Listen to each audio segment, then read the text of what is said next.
sitting across from my good friend. We are filling in for your usual hosts this week. Yes, this is as I hear they call it the protagonist seat. Yes, of course. Yes. I am Ramadan Danman, filling in for Ian Stowell. I am Abdullah Ali. Not filling in for anybody, he just sort of walked in off the street. I'm here. Anyway, this is the protagonist seat. I am Alex, that's Ian. No, I am Ramadan Danman. That is Ian. You only get to be Ian for one more week. Is that a veiled threat? Exactly. You're only Ian for one more week and then you're done after. As long as it lasts until next Monday, I'm good. Yep, so this is the protagonist seat. This is the show. You know at this point, I'm assuming. This is not a soothing NPR report. No, and this is not it's not going to be an ASMR series either. No. Not yet. Not yet. We'll one day do the We're whole working podcast. on that. Yeah. My mouth is too dry for that. But yeah, so this is the protagonist seat, and just to give you guys an FYI, there will be no episode next week. Yes, next week we are going to Anime New York to get all of them hot scoops and whatnot. So you will get an extra long episode the week after, so... Get ready. Yeah, but the My Hero thing will probably still be on schedule. There's no real reason that would be delayed. Yeah, that should be good. So you'll still hear about that if you really miss our voices that much. Yes, but if you listen to us on any of our other distributable podcast platforms... Which we will plug at the end. Yes. You'll be a little disappointed for a week, but that's okay. Because we'll have a big one for you. But you know what? We live in the present. We're here for right now. Fire Force. Fire Force. Fire Force. Everyone gets their shit wrecked. Pretty hard. Yeah. So, Shinra, last episode, had that weird vision thing that the captain of the third, Dr. Giovanni. Dr. Giorno Giovanni. Yeah, Dr. Giovanni, which you know sounds like a bad guy name. Especially because he walks around in a fucking plague mask. Yeah, Dr. Giovanni wants to kill Vulcan because he won't join him. Yep. Because Dr. Giovanni's an asshole. He's a big meanie. So Shinra decides to go and scout ahead and find him, while Arthur just goes to warn Vulcan. And we get a big reveal. Yeah. Dr. Giovanni is not working for the corporation, but the Evangelists. Yeah. Which, at this point, maybe the corporation is working with the Evangelists. Who knows? That's what I think. And I actually looked, and you can actually see his silhouette with the bad guys in the OP. Yeah. But basically two goons that are with him throw their dramatic coats to the wind, and then we're evangelist dudes. And they go to attack Vulcan, but they see that this is happening, and they're like, hey, you guys are fire soldiers, can't you fight? And then Arthur's like, I can't. I need to feel more knightly. I look too much like a casual man. The more I feel like a knight, the stronger my abilities become. And turns out that is a legitimate thing. This man is such a moron that the more he feels like a knight, the stronger he gets. Yes. So in order to combat this, Vulcan gives him like a blue sheet, makes a sword. It's a pretty cool sword. Yeah, the sword's cool. And then straps a donkey head to his crotch. And he looks stupid. Dumb. But in his mind, he is a knight on horseback. Yeah, he sees everything like he's just truly looking like a knight of the round table. And one guy he's fighting does illusions, and he can easily cut away the illusions. And another guy has a fire flail. Yeah. Which is actually kind of cool, because you get a guy with a fire sword and a fire flail fighting each other. Yeah. He looks like the very archetypical crusader. And the other dude, his name is Mirage, because of course it is. And they end up fighting, and he's doing really good. And then they show him, the Mirage guy does a sort of mirror image of Arthur himself, and he's like, who's that idiot? That's you, and idiot. Like, wait a second. This isn't knightly at all. Oh, no. And now his power level drops. Because he's a moron. Yeah. Oh, and Shinra gets the shit kicked out of him by Giovanni. Yeah, it turns out the captain of Squad 3 is pretty strong. His power is he can shoot his hands. And he can propulse them with flame. Yeah, and then he zaps them with like a taser. He strikes me as a gadget villain. Yeah. Where he's going to be like, I have all these kinds of gadgets. And he also has a cane, which is very strong. Yeah, and he keeps doing this thing where he keeps saying to both Shinra and Vulcan that they should have looked before they leaped. And then after he goes, and after Arthur gets defeated, he goes to question Vulcan, because apparently he's looking for the key of Amaterasu. Yeah, that's the big power plant that infinitely runs everything. And Vulcan's like, I have no idea what you're talking about. And he loses his shit and just starts, he's like, I looked before I leapt. And also Lisa, Vulcan's buddy. The girl that looks like his sister. Yeah, she's a double agent. Who'd have thunk it? And then he shoots the little, like, Chinese-look boy. Yeah, like actually shoots him. Just with his cane gun. Yeah. Because, again, gadgets. Yeah, because he's been beating everyone with it, so why not use it as a gun this time? But then he's like, I don't know what you're talking about. He's like, how could you time. not know? He's like, I was so careful. It's very good, because he goes on that for a long while. And it looks like they lost, and that's where the episode ends. But yeah. Probably Shinra's going to bust in a second being like, I'm Stop Evil Gadget Man. I really hope it's the rest of the squad. Like Captain Obi just fucking barrels through the door in full gear. That would be cool. And man, the priest chick is really useless. I mean, she can't do anything. I know, but like they're training Tamaki to do the priest stuff, so why can't, like, you know, she hybrid or something? Like, hey, do something. Because she's a nun. She just stands there like, oh. Oh shit, because she is just a nun. That is all she has. That is her only benefit, is being a nun. What's your power? None. None. My power is my faith in God. So nothing. I have the power of God and anime on my side. Ah! But yeah, that's all that happens this week. But it was a good episode. It was cool. I like Vulcan. Me too, actually. Cool. I like Vulcan a lot. Dr. Stone. Dr. Stone. So we get like a sort of opening where we see Tsukasa reviving Hyoga. And basically it's the thing where a guy who's strong gets revived, and then the goons are like, oh, he's not strong, and then he kicks the shit out of all of them. And turns out they get along really well. They're like, hey, the world should not be run by adults. Yeah, we need a culling. Yeah, we need only the youth to run the world. And the one person I wouldn't want to fight. And Gen's following them, because this is back before it was revealed he's a traitor. And he's like, man, this is really terrible. Yeah, this is bad. We got two monsters in total agreement. Well, shit. But we do get to see an interesting side of Tsukasa as the leader, and everyone like really loves and respects him. And he's not a bad leader. Yeah, he's pretty chill. Yeah, he takes care of his people. Yeah. His people are taken care of, and it's not bad. Like, living in Tsukasa Town is not bad. His plan is just dumb. Yeah. But he's charismatic enough to make it not seem dumb. Even Gen is like, hey, half agreeable plan and a soft-spoken, charismatic man. You got it, all you need to convince people to get on your side.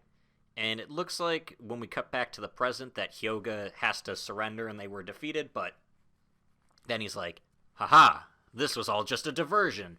And turns out he had some saboteur lady that could, like, swim and climb the rock side of the village. I think she was like a gymnast or something. Yeah, and she comes out and she burns the town down. Yep.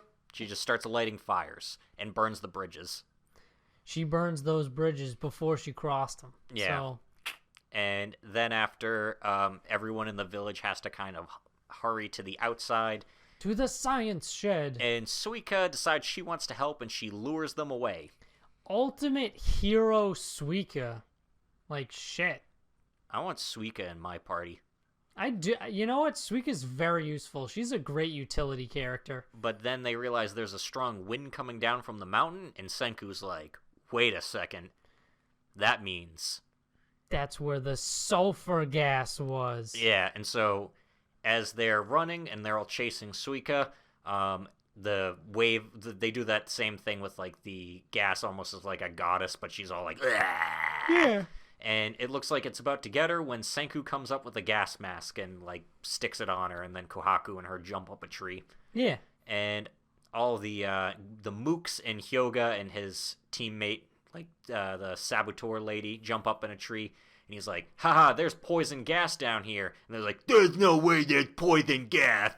Yeah, because they're fucking idiots. And then Senku leaves, and he's like, yeah, you guys can come down, just kind of give it like 10 minutes. Yeah, just give it a 10 billion seconds. Yeah, and then Hyoga's like, well, if it is poison gas, we got 4 idiots to test it with. And they're like, whoa, whoa, and he knocks them all down, and of course they die. Instead of testing it over time, one at a time with his goons, he just decides to use all of them at once. Yeah, so now how does he know? It's a good question. Yep, but eventually he goes back to Tsukasa, and he's like, all of Gen's reports were a lie. The Kingdom of Science already has some very serious technology, and Senku is alive. And Tsukasa's eyes are like, fuck. Yeah. But it's cool. And they come up with a plan to beat them. Because they're like, well, shit, they're all going to come with their entire army. And he's like, that's what we're going to do, is with the unexpected. We're going to attack first. Letting them come to us puts us at a disadvantage. And it's like, well, what do? Simple. We make cell phones. And Gen is just like, cell phones? And because they're like, well, how do we do it? They're going to use the one weapon that always wins a war. Communications technology. And yeah, so they're going to make... That's the actual plan. And I'm assuming more of a radio than a cell phone. But yeah. And they're just going to have a double agent on the inside feed them information. And they're like, well, who do we got on the inside? And that's like, hey, remember Taiju, how we forgot about him for most of the plot? And remember how Taiju wouldn't stop talking about his cell phone? Because turns out Taiju's going to come back. Which is good, because I'm like, Taiju. And Yuzuriha. Yeah. They're going to come back and do the whole thing that they were put there to do in the first place. Yeah, and I'm glad. Which... It's going to be dumb if Tsukasa isn't actually watching them because, hey, he just found out Senku is alive. Obviously, those two are going to, if they didn't know, are going to switch sides immediately. If they haven't already. Yeah, but I don't think he's going to do that because I think he's going to be single-minded, like, let's get all the Mad Max warriors together that we can. We need to Mad Max harder than Senku can Science Town. And he won't. He won't. Because his plan's dumb. His plan is kind of dumb. Dude, he's like, yeah, we'll make a world where only the strong will survive. No science. It's like, dude, what are you going to do if you get, like, tetanus or something? Yeah, what if someone gets sick? I guess they just die. Yeah. Are you going to, like, punch the disease out of them? Yes. Yeah. The world's strongest primate high schooler. Tsukasa's dumb. He's a charismatic guy, but he's dumb. Yeah. You know who else is dumb? Ishtar? Yeah. Fate Grand Order. Yeah, Ishtar is pretty dumb. Yeah, poor Rin. Rip. Rin. Yeah, poor Rins. Yeah. Basically, we learn Ishtar's origin. She got summoned by some god or some priestess to, like, help fight the demonic beasts. Yeah, in Uruk. Also, was that scene with Ushiwakamaru original to this? Because I don't remember that in the game. That's what I was wondering too. Because I don't remember it either. Ushi didn't do anything really that important in, like, the game version. Yeah, and this felt like a scene that wouldn't really translate well to a mobile game. Yeah, because that was too much talking from Ritsuka. Yeah. Because, yeah, I think in that it's just kind of like basic, just, hey, what are you guys doing today? Because usually it's Mosh that does all the talking for you. Yeah. Besides, like, your every now and then line that you throw in. I think it was original to this, which and it was actually a decent scene. Yeah, it's good. I would prefer that they add things that are not in the mobile game, just because I have played that, so I know everything. But yeah, there's just a nice scene with Ushi and our main character as he's sort of just sitting on the rooftop at night, and she comes up next to him. And she finds out that he grew up because he's Japanese, listening to stories of Ushiwakamaru because she's a famous historical figure there. Yeah. And she feels pretty good about that she inspired somebody because he mentions how, like, hey, your stories made me want to help people. Yeah. And so she pledges her service to him, which is a moment that, knowing what happens in the mobile game, I'm like, oh, that's good. Yeah, That's a good one, guys. We get bad Ushi later. Yeah, that's a good one. You did good, fellas. Yeah, it makes that scene better later on just by adding this scene. So you know what? Good work. Good on ya. It's still it's an okay show, but good work. And then King Gilgamesh summons them. He's like, hey, I got a job for you guys. I got a job for you guys. I need you to find this tablet that I wrote in a dream or something. Yeah, I wrote it while I was dreaming, and then I left it, which seems to happen a lot. Mythology is full of like, hey, important thing, but I forgot it. Go get it. I forgot it because everyone is basically Tom Bombadil whenever they need to be, where they just forget things everywhere. Yeah. So he's like, hey, go to this town and get my tablet back because I want it. So they go to do that. And it's like, couldn't you, if you wrote it, couldn't you just remember what it said? He's like, am I supposed to remember everything that comes to me in my clairvoyant dreams? Which, you know what? That's fair. Yeah. I think that's a fair argument. So they go to get it, and apparently the town doesn't have any demonic beasts in it. It's actually pretty empty. Also, on the way there, they find out that some farmers got robbed by Ishtar. Yeah, she came, blew up a bunch of beasts, and then took all their gems. Because I guess they had a lot of I guess these farmers just had a lot of gems sitting around. I really like that Ishtar's played off as really poor. Yeah. Like, she's always, like, destitute. It's very good. She's Mesopotamian Aqua. Yeah. There's even, like, the useless goddess scene. Yeah, I like that. But yeah, they end up going to this town, and he's like, hey, we should all split up. And Masha's like, I don't think that's a good idea. You're just a regular person, so I should be with you the whole time. Nah, I got Fu with me. Don't worry, I got a fuzzy little animal. And you know what? It kind of does come in handy. Yeah, even Merlin's like, well, he's pretty effective because, he's, primate murder. Yeah. He's like the beast of calamity. But he's not going to reveal that at this point. Yeah. That comes later. So he's going looking around, and then he's in the underworld. Yeah, no biggie. He's just there. And he almost gets killed by a bunch of undead when Gramps shows up and saves him. Yeah, he's like, guys, just go monitor the other gates. I got this. And then we get to, like, hear some, like, juicy, like, Joji Nakata just, like, whisper in our ears, just... Oh, it's tasty. Yorokobe shonen. It's so tasty. Yeah, and so King Hassan basically poofs him up to the surface. And he's like, hey, man, you tell that fucking wizard... Yeah. You tell Dick Wizard it's all good. It's all good down hizzle. And he wakes up and he has the tablet. Yep. And everyone's around him and they're like, dude, what the fuck happened to you? And then Ishtar shows up and is like, I'm going to attack you guys now. Hi, guys. I came to fight. And then she's doing that and kicking the shit out of them. And it's like, what do we do? Wait, let's just bait her into, like, doing something stupid. Which they do very easily. Yeah, they bait her into coming close, and then Anna wraps her chain around her so she can't get away, and then kicks her in the head. Yeah, really hard. And knocks her out. So they tie her up in a basement. And then they decide to get some information about the Three Goddess Alliance. Which she kind of just shares everything except their names, because she's like, we have a non-aggression pact, so I can't do that part. And he's like, okay, I won't pressure further on it then. Which is kind of fair, because when you're dealing with servants, the true name is a pretty deadly weapon to use against them. Yeah, although I don't feel like it really actually means much anymore ever since FGO came around. Like, yeah. Unless you're Achilles or Siegfried, it's not really a problem for you. Yeah, but it still applies in universe logic. Yeah. Even if it doesn't make that much sense. Yeah. I mean, it makes sense in, like, an actual Grail war, because, then you're actually, fighting each other.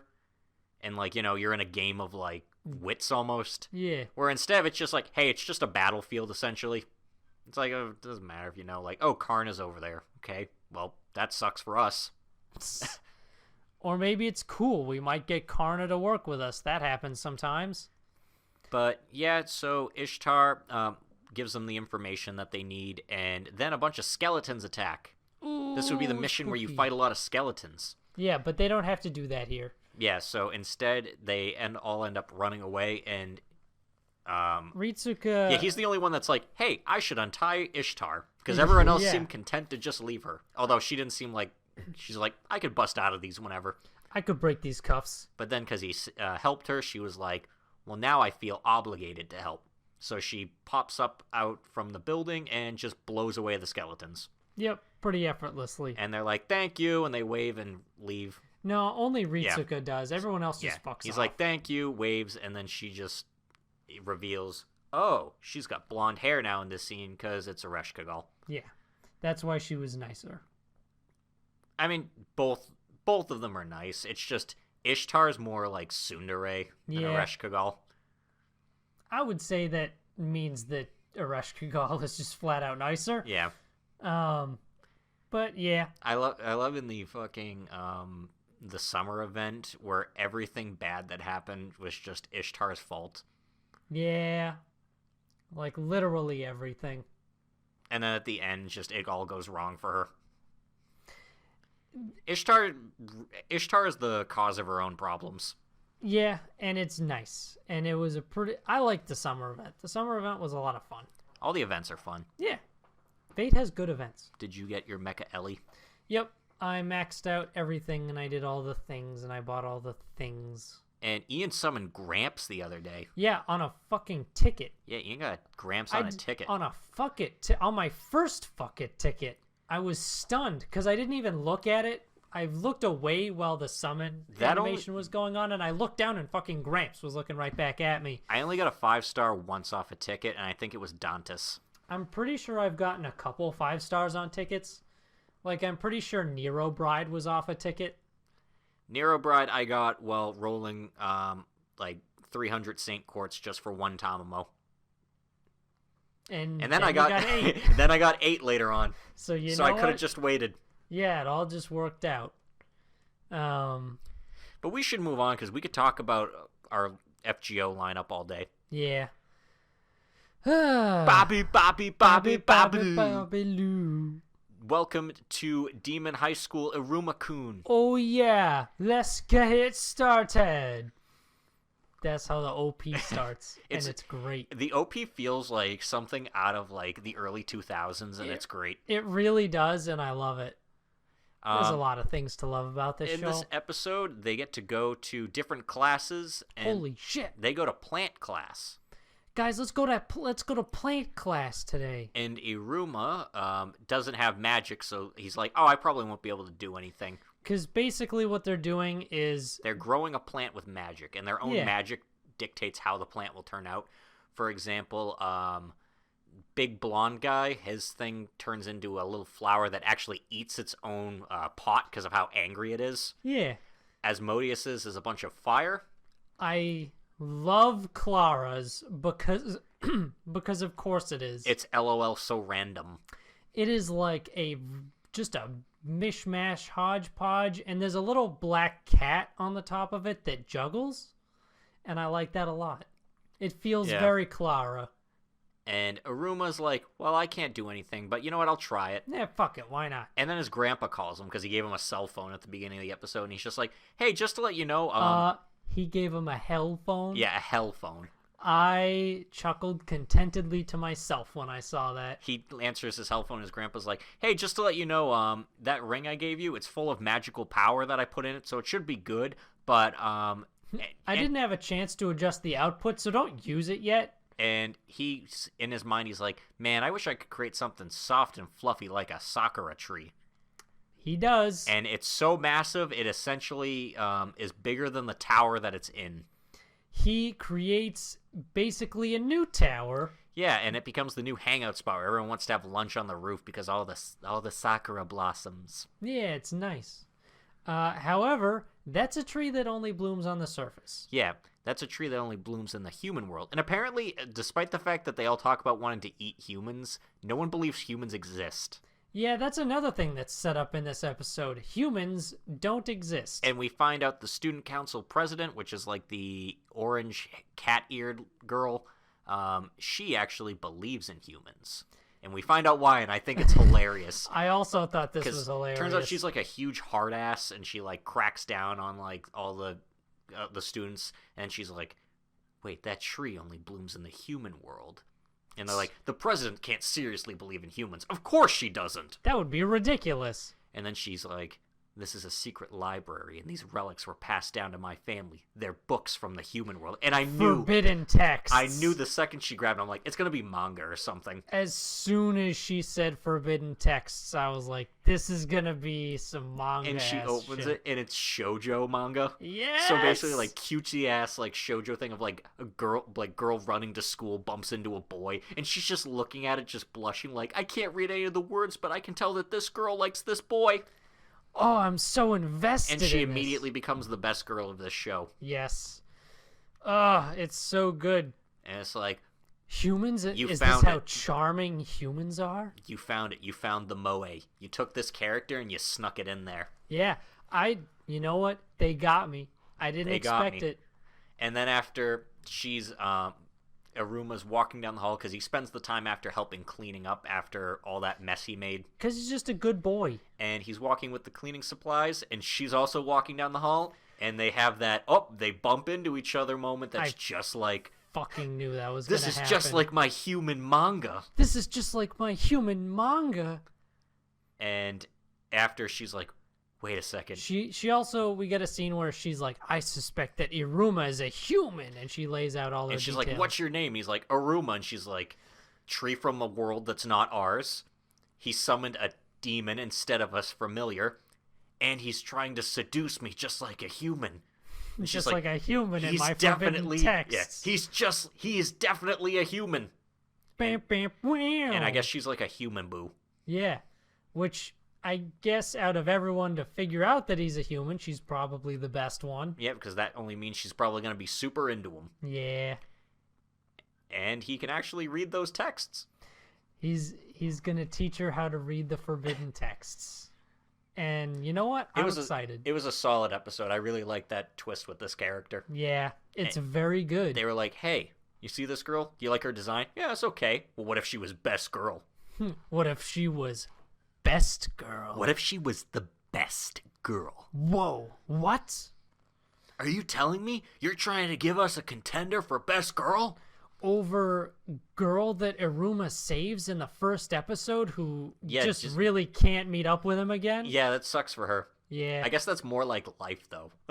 It is. Like, that's the most realistic depiction of someone who likes you in high school. It's like, then we're never both around.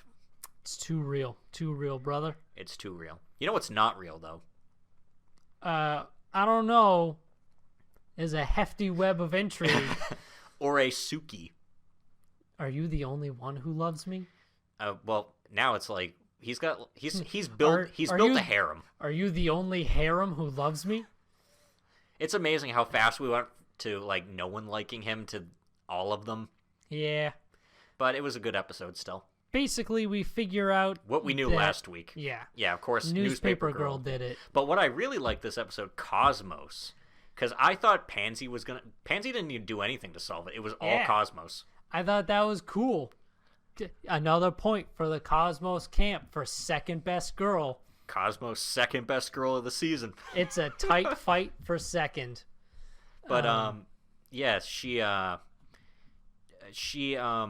ends up obviously figuring it out, and turns out she figured it out a while ago from the start. She knew from the very beginning. Every move she made was a move to get Newspaper Girl's plot out in the open. So it starts with him talking with I think her name's Asano. Yeah. He's talking with Asano in the hallway when he gets a call from Sunchan, and he's like, hey, Jorah, we got bad news. The parents' committee doesn't want two boys in the flower dance. Because that might mean we might get married. And you can't have that. Can't have that.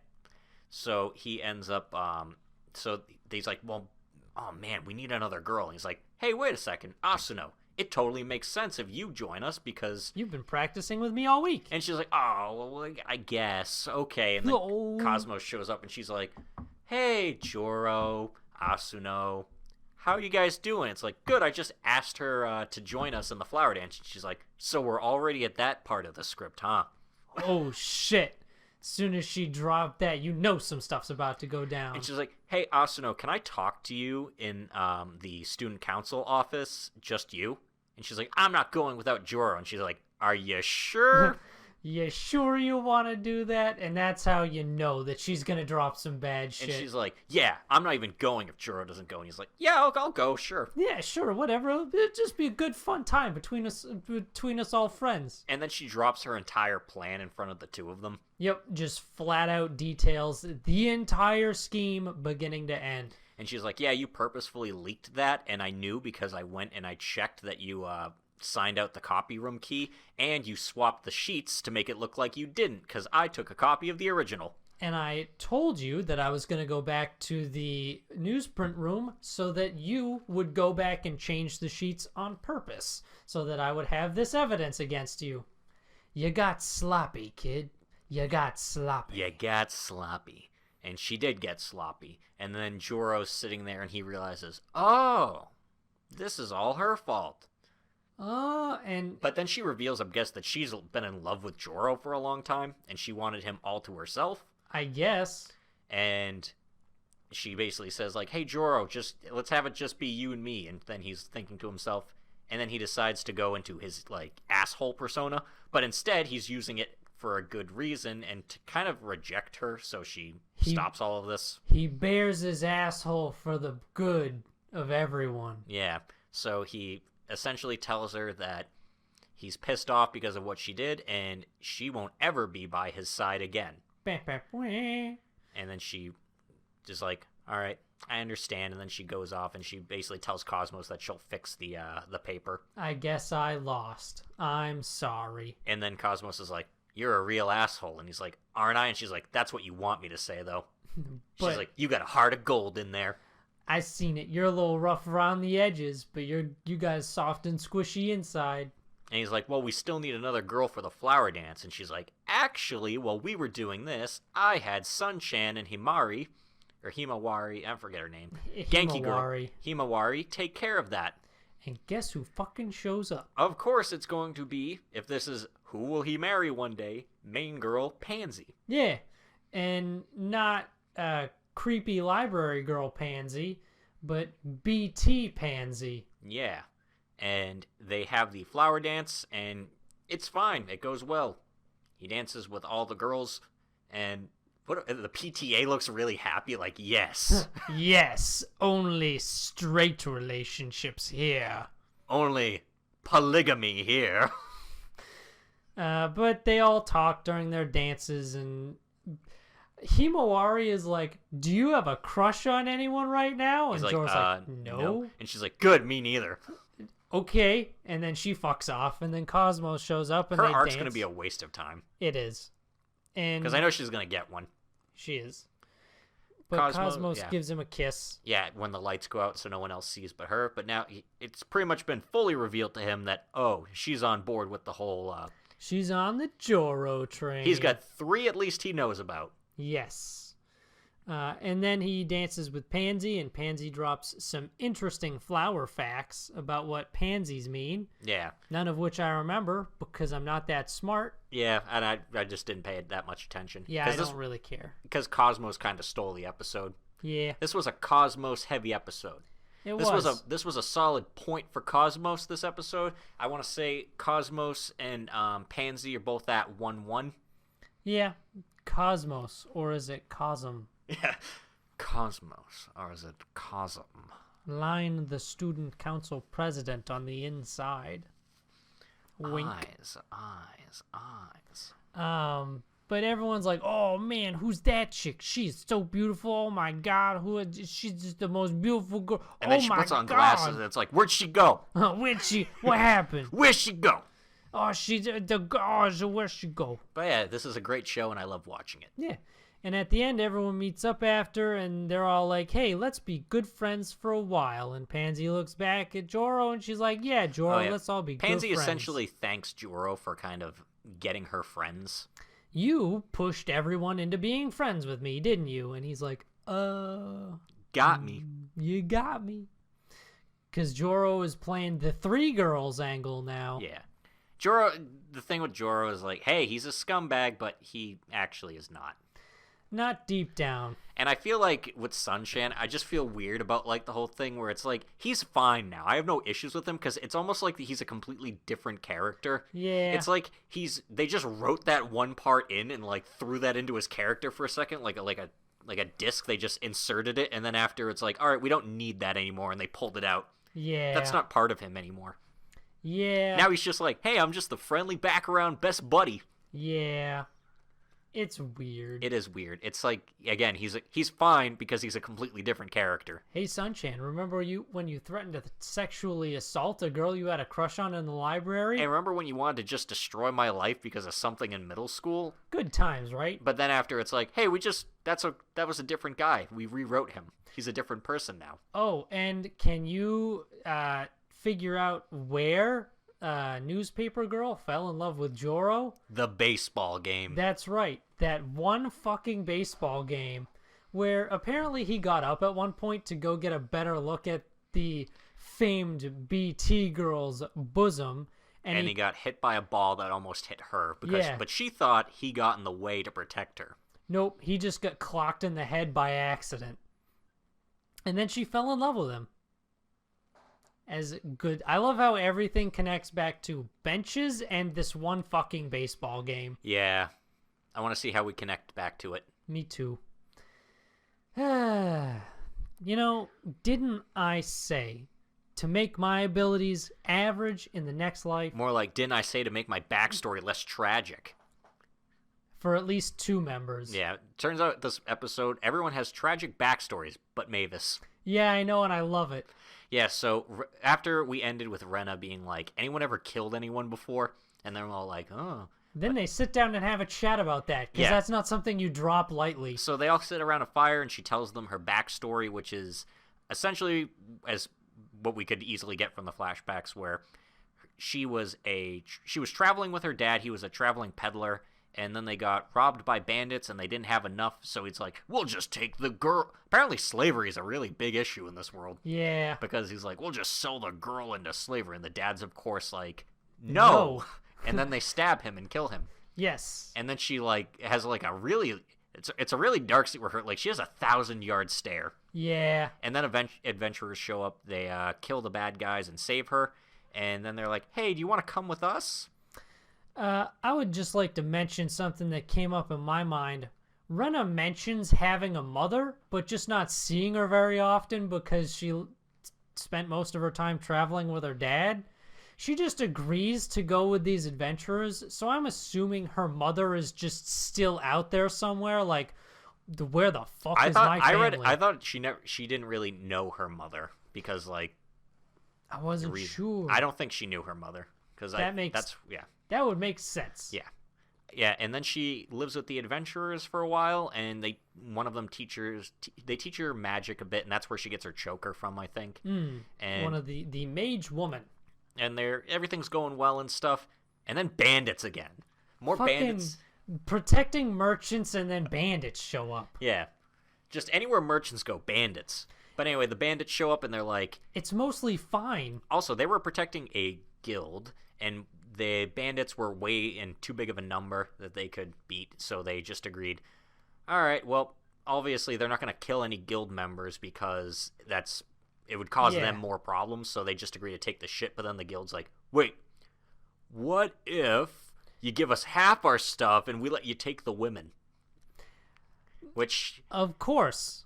Everyone apparently is okay with, too, besides the adventuring party, obviously. Right. And they don't have any of their weapons, so it's like, ah, shit. And so they're like, you can't do that. It's like, well, if none of you live to tell the tale, then it's not really an issue. So the bandits go to kill the adventurers, and they kill the dudes because they are all unarmed. And then the girl tries to shield Rena, and then she does magic. But then she gets, like, shot in the back with a bunch of arrows. It's another very dark scene. Yeah, and then Rena's like, oh, my new family's now all dead. And then she freaks out, and she's like, they're like, oh, that girl can't do magic, though, so she can't fight back. And then she can. She completely melts the guild leader and the bandit leader. Yeah, she casts Hellfire, basically. And then the city guards show up at the last moment, much like the adventurers last time. Yep, and then they then that's why she decides to become an adventurer to essentially just go and stop people like that, which She's gonna go torch some dudes. And then she's like, yeah, so that's my tragic backstory. And they give her what amounts to cool story, sis. Yeah, like, oh, cool. And she's like, that's your only reaction? And they're like, do you want us to act like that? And Mavis is crying. Mavis is losing all of her composure. She's sobbing so hard. It's great.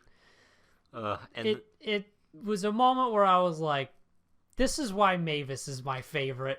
I do like Mavis. And then we find out, and she's like, well, do any of you have, like, a tragic backstory? And then Pauline's like, bitch, I got something for you. Bitch. She's like, I came from a family of merchants. We were moderately well off. Everything was good. And then my dad got murdered by this guy who wanted his stuff. And the guy who wanted his stuff was in cahoots with a corrupt noble. So the noble basically said, yes, he's correct.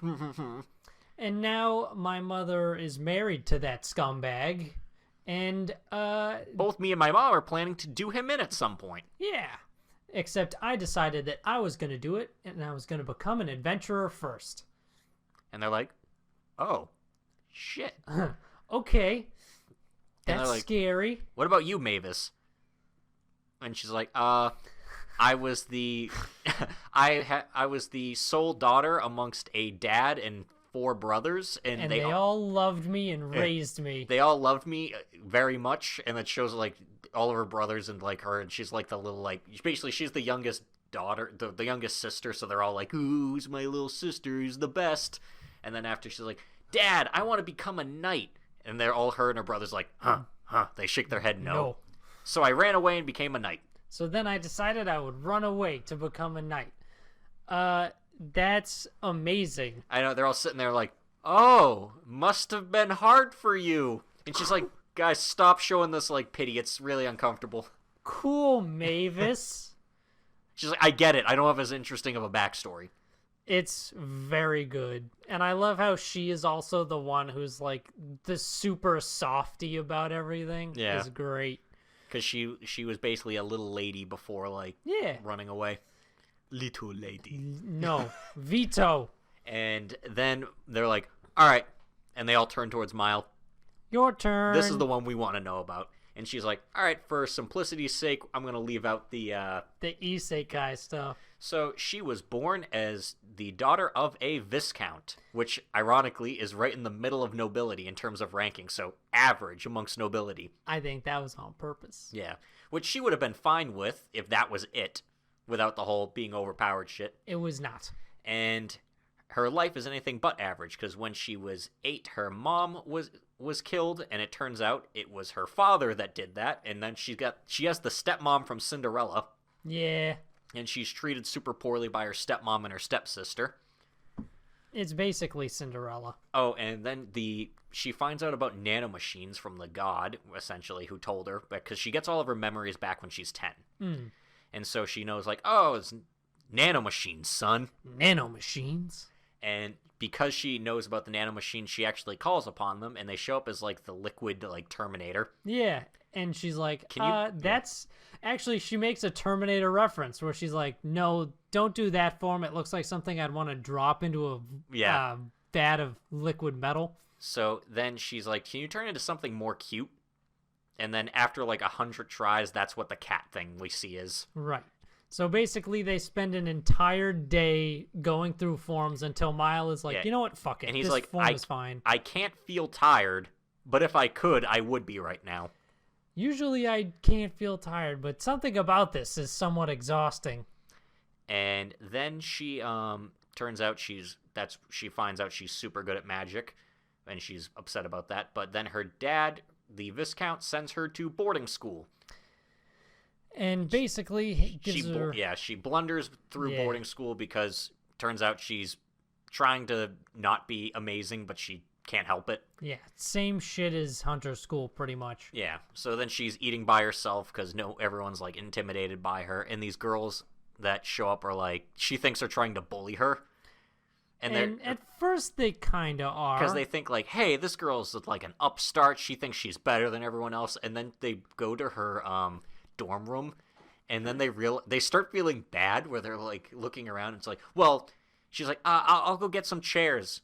And they're like, this girl's clearly hiding something. I bet she's got a bunch of fancy dresses. Why is your dorm so bare? Well, I can only really work my part-time job on Wednesdays, on weekends, so I can't afford all that cool stuff. Aren't you a noble? It's like, yeah, my dad's a count, but like, if I play my hand wrong, he'll kill me just like my mom. Oh, but you don't need to know that. She just spills everything to these people. And they look in her closet and realize, like, she's probably just telling us a sob story. I bet she has a bunch of fancy dresses. Nope. Like her uniform and commoner clothes. Yeah. And then they're like, they open the drawer of like the bones that she feeds like a stray cat or whatever. Is this her snack? And no, it's what she feeds a stray cat. Yeah, but then that's not what they think. So then she comes back with the chairs and they're like, listen, if you ever need anyone to talk to. Yeah. Anyway, bye. And turns out she actually becomes friends with them because they actually feel super bad for her. Yeah. So she makes her friends with the girls that are intending to be mean to her. But then she ends up blowing it all when they're in the middle of a parade for the princess, and a little boy falls in the street, and the guard's immediate reaction is, "Hey, let's stab this kid." How dare you do something like that in front of the princess? We're gonna kill you. And then as he's about to get stabbed, Mile jumps in and uses magic to create like a shell around them.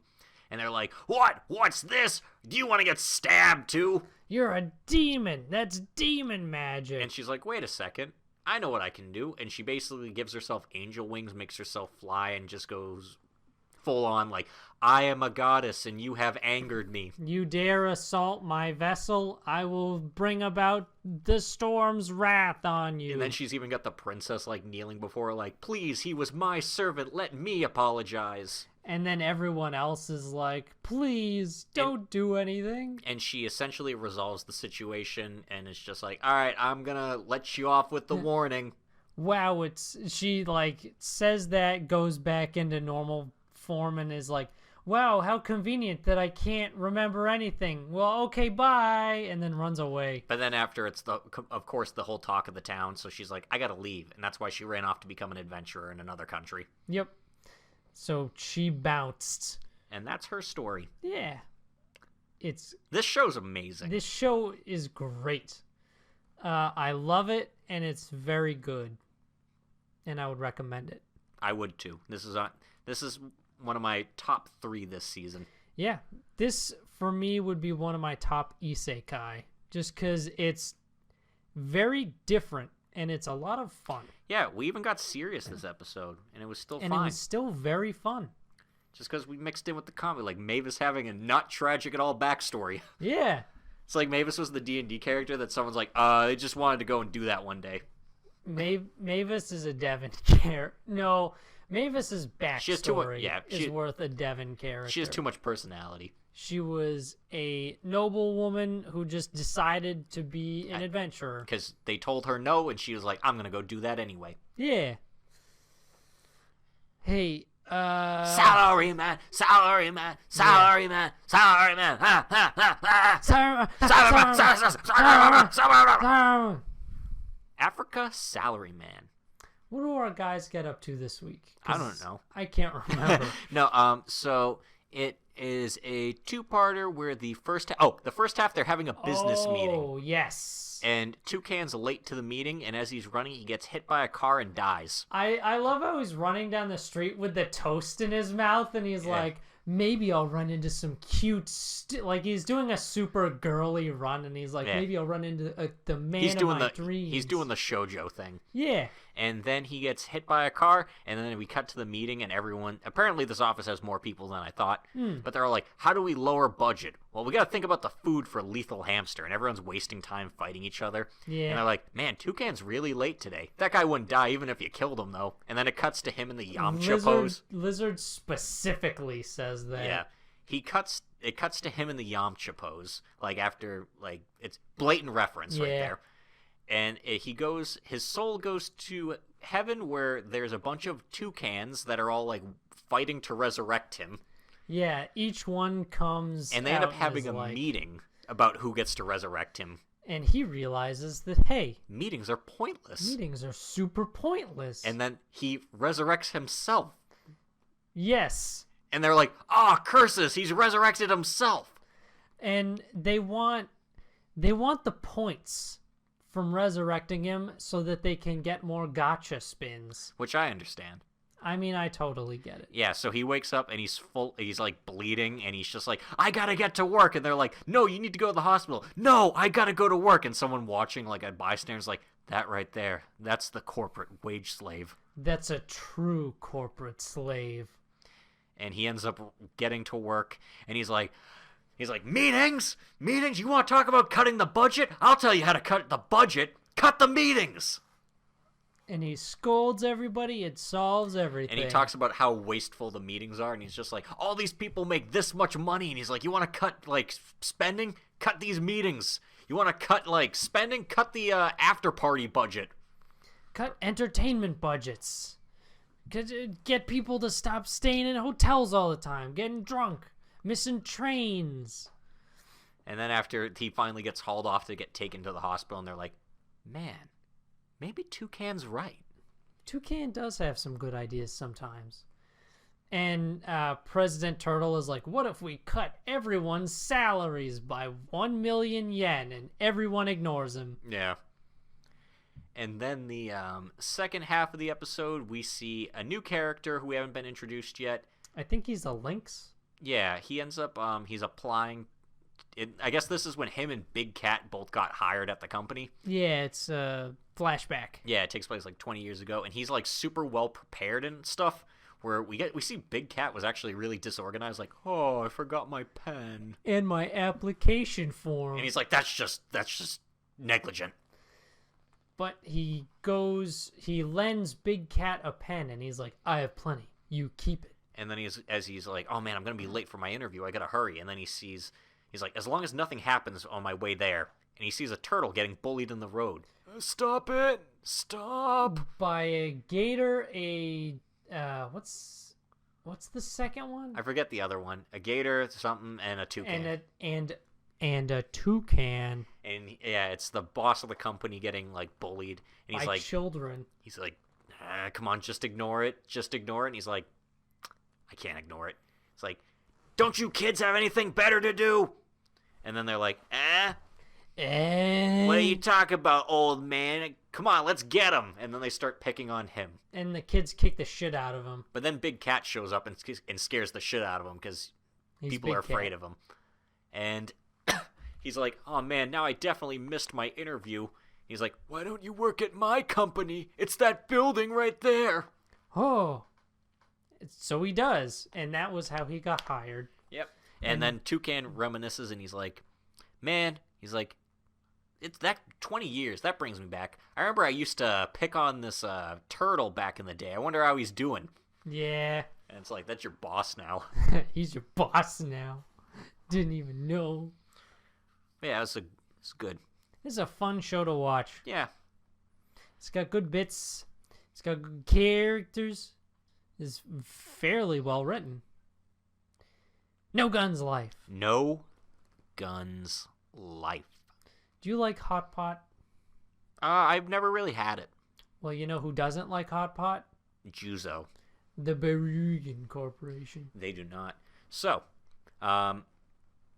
Juzo now has Tetsuo basically living, and it looks like he's living with them, but also Mary's there now, because I'm assuming she's just like, I'm just going to stick with these two. Mary goes to mess with his extensions a whole lot, so she's basically there all the time. Yeah, and Juzo, the landlady essentially is going to have like a hot pot with them. Let's put some air quotes around lady. That's a man. Excuse me. Or at least was once a man. We are in 2019. We are in Japan. We are in Japan, that's true. They are intending for this to be a joke, with apologies to the trans community. But they know what they're doing. Yeah, it's not us that writes this shit, but yeah. It is me that laughs at it. But yeah, so they're having a hot pot, and Tetsuo actually gets kind of sick when he sees the crab because it makes him think of Ende. I forgot her name. Yeah, I think it's Ende. Yeah, Ende, because she was kind of Entei. Yeah, she was crab-like. I guess like a spider crab, because she had like the claws, like the Like the She pincer. seemed more like a spider than She a did crab seem to more me. spider, but I But guess... if you think about it, a crab is just a sea spider. Yeah, there's just a sea spider with a shell. Crabs are fucking gross, man. But have you ever eaten one? No. Oh, yeah, you don't Have eat crustaceans. Have you seen those? You don't eat seafood. I don't. So actually, you know what? Your opinion is worthless. It's actually garbage on this matter. My opinion is the opposite of garbage because seafood is garbage. No, it is not. It smells like a dumpster. Motherfucker, this is all this country eats. Yeah, because they're an island. They don't have any choice. They have cows. Yeah, 3 of them. They have 3 whole cows. You got it. We have more cows in Chester. than Motherfucker, Japan I'm does. gonna like bring you to like a Red Lobster. Not a Red Lobster. We have better. We are in New England. There are way better options than a Red Lobster. That's like basically bringing to like. The weather vane. Yeah, you go to Red Lobster if you live in like Arkansas, where it's like, hey, you can get some lobster here. Nah, dude. I will do sushi eventually. But other than that, I'm good. I think cooked fish is better than sushi, if I'm being quite honest. I don't know. Because it's like sushi. I don't know. It's like this. It's fine. I like it. I don't know. Fry that haddock. Bake that haddock. Make Ugh. that haddock. Bread that haddock. No. Ugh. I hate it. Fry that salmon. Bake that salmon. I'm gonna make you eat a bunch of fish. Over my dead body. I'm gonna take you and Nick, and I'm gonna chain you both up, make you eat fish and him eat cheese. It's gonna be great. And then we're gonna swap, and it's gonna be fine. We'll just do it surreptitiously. Yeah, I'll swap after. So it's like, it's okay. I like cheese. I like cheese. Anyway, that's not what this episode's about. It's not. But yeah, so Juzo leaves because He's real close to making friends, and Juzo Yeah. doesn't do that because And- he's a hard-boiled PI. and the landlady essentially explains like Juzo is just like Tetsuo in that he doesn't want to get close to people because he thinks he'll hurt them. Yeah, he is afraid of his technical overextension status being dangerous to the people around him. And then this girl in the alleyway immediately as he leaves is getting sort of kind of felt up by the police officers. By the Barugan. No, those are just cops, but the cops are on like the take. Yeah, they're basically Barugan. But then they get scared because Juzo has a fucking gun for a head. yeah, and then, it's legal. yeah, and it's legal. So then they both kind of like they're like, "Oh man, that killed my mood," and they leave. And then she's all like, "Thank you, Juzo," and we see her eyes say she wants the gun. She wants the G. She wants She is thirsty as shit for him. She wants his barrel. And it turns out She wants to look down Juzo's barrel. yeah, it turns out she is the daughter of the guy who he's like a barber, but for Juzo, he just kind of like cleans his gun, Yeah. which doesn't sound right. I mean, when you got a gun for a head. Yeah, so basically he is Juzo's not a mechanic, he just keeps him clean.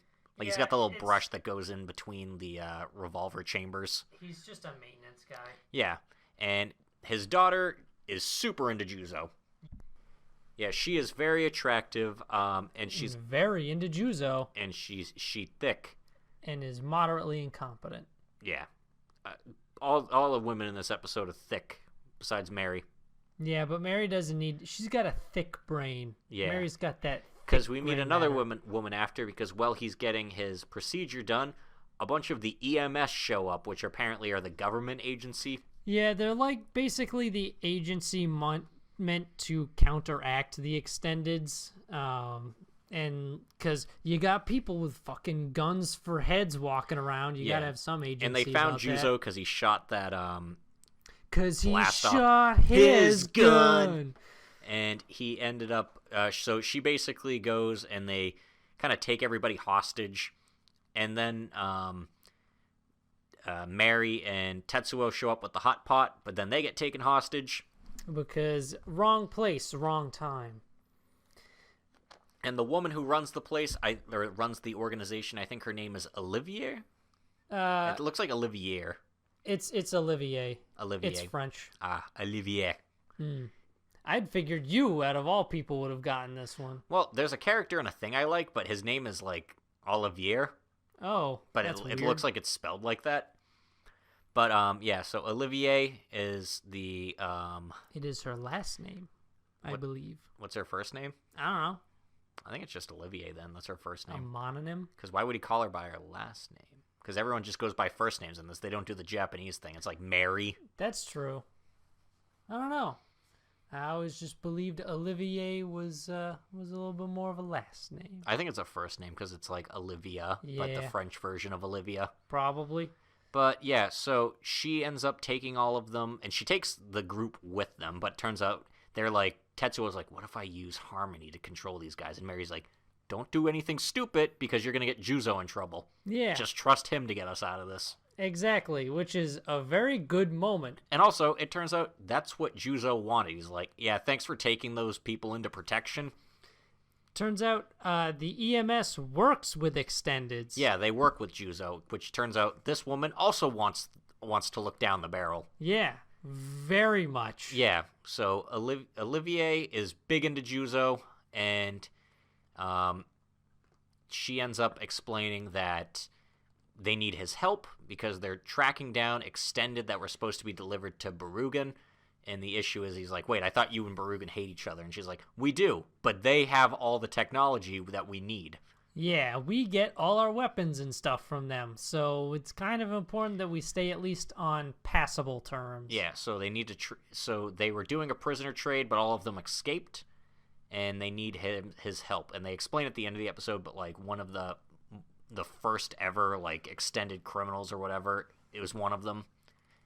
And while they're going down the highway, they end up getting attacked, their police van, by one of the extended. And it's this dude who has gears all over him. Gears? Gears. And he hugs people to death. He is the, what is it? Hug bear. Yeah, so these two guards end up trying to fight him, and he picks them up in a big bear hug, and he just shreds them with his gears. But it's okay, they don't die. Because they're apparently just a spine and a head. Yes. And then a new character shows up. Someone we've been seeing in the, I believe, both the OP and the ED. Yep, he throws needles, and he can hit all your pressure points. Basically, he's the acupuncture dude, but he does it for robots. Yeah, and he's like, I hit where all your, I'm sorry, cyborgs. Yeah, he hits where all of their weak points are in their, like, programming and their circuits that, like, need to connect. Interrupts the flow of information and from their subbrain or whatever, yeah. And then he does that, and he doesn't like the idea that Olivier is working with Juzo because he doesn't believe in working with Juzo. He believes in the law. I believe in the law. I'm all about the law. Judge, jury, and executioner. Because Olivier is even like, hey, listen, we promised not to make a big scene about things everywhere. And he's like, my job is just to catch these things. Your job is to figure out all that other stuff. My superiors will handle that, and I don't care. He's the tight-knit cop.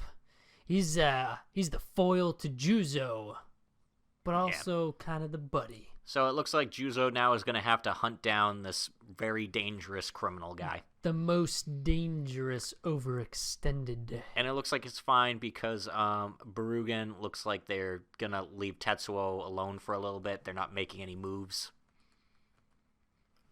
Yeah. And this is just a good show. It's very good. I enjoy watching it. We meet two new characters this week who are thirsty for Juzo. Well, yeah. And then we meet another dude. And then another guy who is also there. He is not thirsty for Juzo. He is the opposite. Yes, he is cold towards Juzo. He is dry towards Juzo. He is dry as a desert. But yeah, this is the Protagonist. Game over. And this is podcast over. Yeah, we hit subscribe. Like Davids. Yep, so like us, follow us, do all that stuff, subscribe. We're on Facebook and Twitter at Protagonist Seat. We are on Libsyn, Syndicated Systems, whatever. Liberated Syndication. Lubricated Syndication. Liberated Systemation. Yeah, we're on Google Play, we're on Spotify, we're on iTunes, we're on all of them. And for our number of French listeners, which, holy shit, I did not expect any of you guys. Yeah, so Deezer. Yeah, Deezer. Kind of big on Deezer. Comment ça va? Ça va bien. Bibliothèque. Bibliothèque. Omelette du fromage. That's all I got. Omelette. No parlez-vous français? Yeah, I don't got anything either. Yeah. But yeah, that's our stuff.